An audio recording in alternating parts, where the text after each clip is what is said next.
లఘువు అంటే ఏమిటి అంటే ఏకమాత్ర కాలంలో ఉచ్చరింపబడే వాటిని ఏమంటాము అంటే లఘువులు అంటాం. ఏమన్నానండి? ఏకమాత్ర కాలంలో ఉచ్చరింపబడేవి. మనం ఆల్రెడీ వర్ణమాల చెప్పుకునే సమయంలో అక్కడ అచ్చులు రకాల్లో భాగంగా హ్రస్వాచ్చులు అనేటువంటి కాన్సెప్ట్ చెప్పుకునే సమయంలో చెప్పామండి. అయినా మళ్ళొకసారి మనము గుర్తు చేసుకుందాం.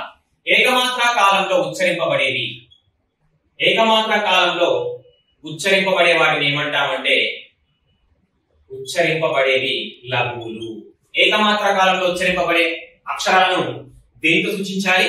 లఘువు అని సూచించాలి.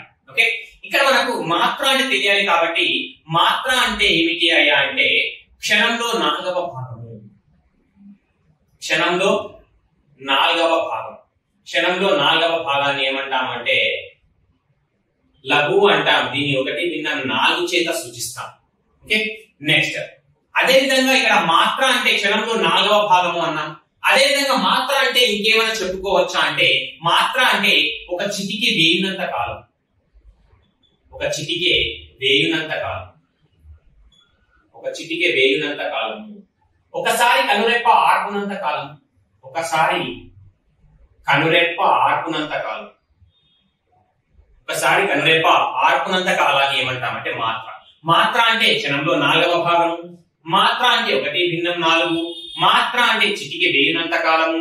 మాత్ర అంటే ఒకసారి కనురెప్ప ఆర్పునంత కాలము అని అర్థం. నెక్స్ట్ లఘువుని ఎలా సూచిస్తాము అంటే ఆంగ్ల ఐ అక్షరం, ఆంగ్ల ఐ అక్షరం లేదా చిన్న నిలువు గీతచే సూచిస్తాం.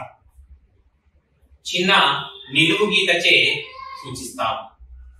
ఓకేనా అండి? ఆంగ్ల ఐ అక్షరం లేదా చిన్న నిలువు గీతచే లఘువుని సూచించడం జరుగుతుంది. నెక్స్ట్ గురువు.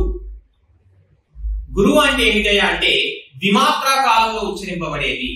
ఏ మాత్రా కాలంలో? ద్విమాత్రా కాలంలో ఉచ్చరింపబడేది. ద్విమాత్రా కాలంలో ఉచ్చరింపబడేది. ద్విమాత్రా కాలంలో ఉచ్చరింపబడే వాటిని ఏమంటాము అంటే మనం గురువులు అని చెప్తాం. ఓకే, అంటే ద్విమాత్రా కాలంలో ఉచ్చరింపబడే వాటిని గురువులు అంటాం. గురువు అంటే ఏమిటి అంటే ఇంకా నిర్వచిస్తే, ఇంకా తెలియజేస్తే క్షణంలో 2వ భాగము. క్షణంలో రెండవ భాగం సమయంలో క్షణంలో 2వ భాగ కాలంలో ఉచ్చరింపబడుతున్నటువంటి వాటిని ఎలా గుర్తిస్తామంటే గురువుగా గుర్తిస్తాం. అంటే 1/2 కాలంలో, క్షణంలో 1/2 కాలంలో ఉచ్చరింపబడేటువంటి వాటిని దేంతో సూచిస్తాము అంటే ఎలా గుర్తిస్తాము అంటే గురువు